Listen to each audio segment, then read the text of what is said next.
Tristan with Nerdette's NewsStand, and I want to talk a little bit about the news that is surrounding DC Comics today. Now, the next Batman #1 doesn't go on sale until January 5th, but we did get a reveal and a confirmation of who he was, and it was exactly who I feared he was going to be. Of course, the one that made the least sense, at least in my brain. Now, this is Tim Fox. He has not really been in comics besides one little appearance in Detective Comics 1027 since 8 or 9 years, I would say. Now he is an older character. He's been around since 1979, but he's not a big character, right? He's not huge in the mythos. Who would have made sense would have been Batwing, his brother. Now that's initially who people thought were going to be it. Now I honestly thought it was going to be Tim because Tim is more of an aggressive personality, right?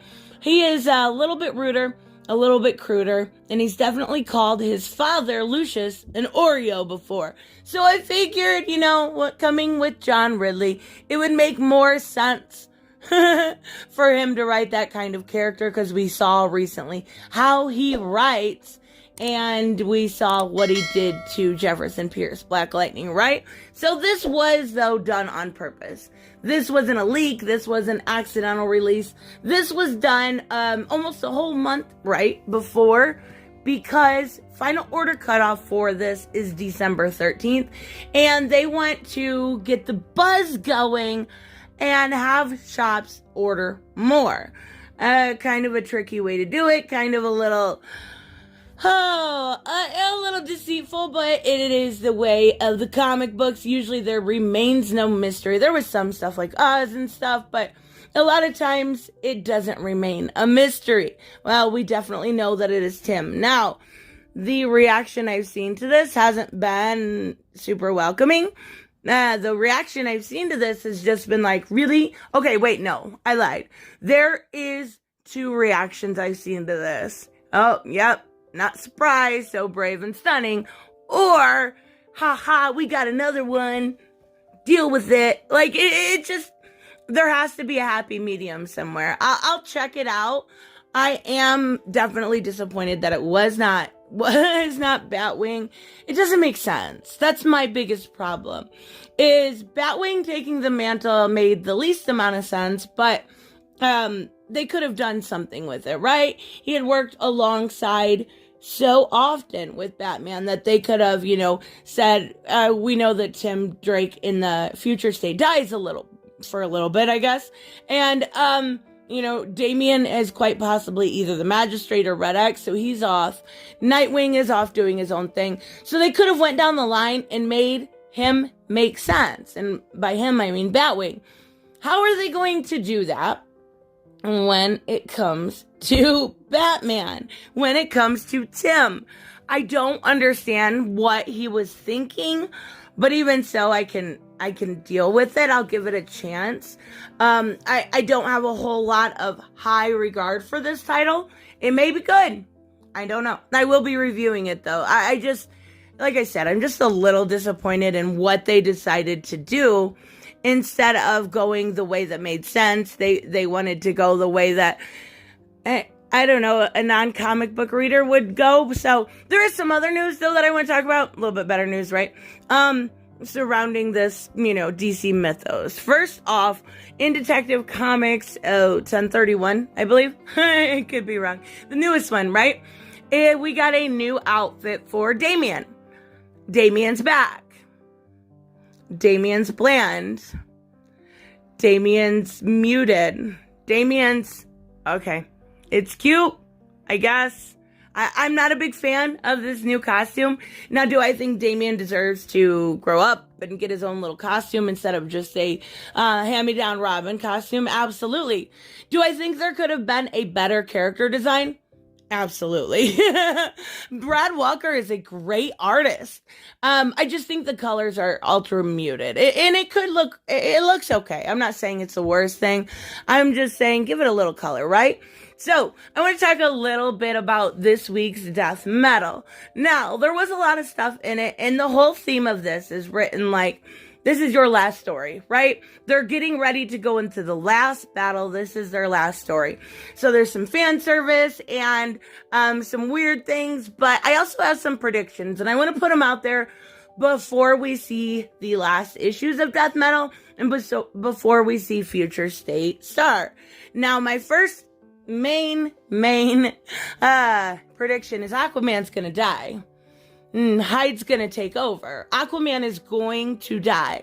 If you read the way that was written, the very last story, it does definitely feel like Aquaman's gonna die. Now, I could be wrong. Could be me reading into things too much, but I definitely think there is a death coming. Now, you do get to see Andy Curry a little bit more, right? Cute, adorable little baby. We'll see her later on in Future State as an adult. But I definitely think her dad's days are numbered. So, Babs and Dick get married. For what reason? Now, what I think it is Cecil Castellucci did that terrible Batgirl story, number 50. Remember the very final one? She made her almost like this. And not anti-hero in the term of anti-hero. I mean the exact opposite of a hero. She made her a terrible member of society, and it was really, really bad. I think she was forced to write something that would pacify the fans, because everybody loves them. Some Barbara and some Dick together, right? Of course. I like them together too, but it was like, hey, guess what? Batman married us, but if we live through tomorrow, we're going to get annulled. Like, it was the dumbest thing I had seen. I was really disappointed with that thing as a whole, because you get this terrible. And I'm not kidding you. Like, when anybody picks up Heroes in Crisis, by the end of by issue number 6 or... was there 12? There was 12. And they're like, what the fuck did I just read? Why did I read it? And why is this written this way, right? I didn't mind it at first. As it got further on, I was like, meh. I've never seen anybody review Heroes in Crisis and be like, this is so fucking cool. Never. Ever. You get this super fucking weird Arsenal story. And he's a zombie, and he's like trying to tell Wally it's okay. Why was that needed? Are you trying to kind of heal over the wounds that were Heroes in Crisis in Tom King? I guess that's probably what you're trying to do, wrapping things up before the Omniverse starts. But my God, it's not cute, and it's really not. I don't know. It's not one of those like emotional feel good stories. It's like, nope, fuck Tom King, moving on. So we also got Sinestro in the Green Lantern story coming back as a Green Lantern. So I have a feeling in the Green Lantern Corps that will be written by Jeffrey Thorne. I do believe Sinestro will be back as a Green Lantern, no longer yellow. I think we will see him continue in this kind of, using will instead of fear, because he even says, how much better it feels. So I think that's really cool. I like Sinestro as a bad guy. As a good guy, he's great too, right? So I do think that's pretty awesome. We get the other Earth when it comes to Canary and Arrow's kid, right? And she's Black Arrow, super cute. I'm sure we will be seeing more of her. And that's really it. There wasn't a whole lot.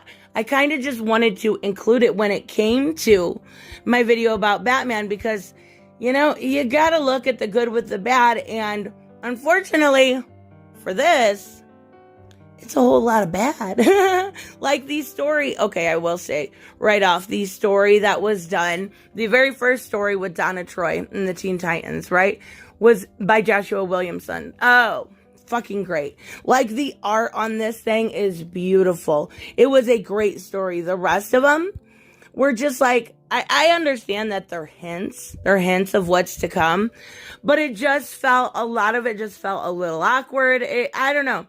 I was not impressed a whole lot, but even so, maybe some of the hints will be good, right? So regardless, I'm going to quit talking here. Let me know what you guys think about the new Batman in Future State.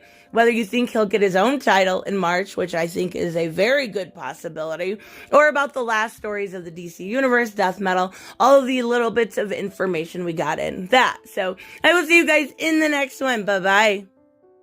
Hey guys, I want to give a huge shout out to my Patreon and subscribe stars. You guys literally make this channel possible. Huge thank you to Cage the Mick, Robert Mick Twiz, Black Knight Fool, Brucey, Chris Z, David L, David Rafford, Jeffrey Allen Carnes, Mighty Balls, Mike Buckner, Maizen Barbosa, Ruskar, Ryan Decker, Robert Hoffman, and Doc Holliday. You guys are absolutely amazing, and thank you so much for all your support. Don't forget on the way out to like as always if you enjoy the content and hit subscribe. And I will see you in the next one. Bye-bye.